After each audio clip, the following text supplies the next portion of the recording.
Lans is the latest in a whole series of projects of satellite art galleries in areas, to act as a form of cultural regeneration, the saviour of the local economy, from the Guggenheim in Bilbao to the Pompidou in Metz. But whereas those favoured architectural fireworks, the titanium clouds of Gary's Bilbao, or the kind of rattan basket of Shigeru Ban's Pompidou, here in Lens they've gone for something much more restrained. It's the kind of sleek minimalism, a sub-zero minimalism of Japanese architect Sana.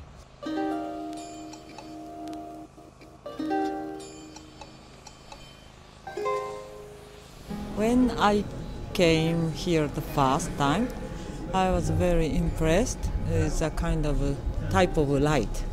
This area has some special daylight, very from low level and not so strong, but diffuse. It's very beautiful. So we really wanted to make the building to be melted in this environment. We thought aluminum is nice because aluminum wall creates very soft reflection. It can reflect art collection, relation between art and you, everything reflected on the wall. You can feel the very old thing, new thing come together.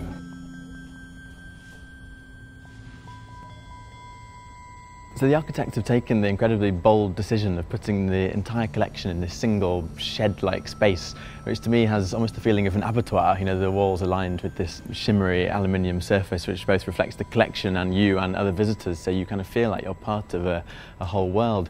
The other brave thing they've done, they've arranged 6 millennia of art chronologically in this single space along the length, and then by kind of geographic area along the width, which forms amazing kind of new juxtapositions between the collection in a way that you really don't get in the rigid encyclopedic layout of the Louvre in Paris. Escaping from the walls and deciding not to hang anything on the walls, then Sejima-san and Nishizawa, the architects, took a step I could not have taken, which was to say, okay, you don't want to hang anything on the walls? We're going to make it so that you never hang anything on the walls. We're going to erase the walls. And they've used the same aluminium they had used on the outside to clad the inside of that room, so that somehow the walls vanishes and you just have the ghosts of all the artifacts, like a reflection of all the ones that have not made it to Lens and stayed in Paris.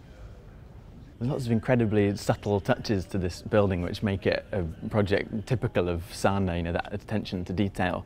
The concrete floors are incredibly gently sloping, following the topography of the original slag heap on the site. The walls, which at first glance look flat, are actually very slightly curved just to distort the reflections that little extra bit. The ceiling, it's got the thinnest roof beams possible, 12 millimeters thick, spanning a length of 25 meters, really paring the structure back to make the building fade into the background and really make the work speak for itself.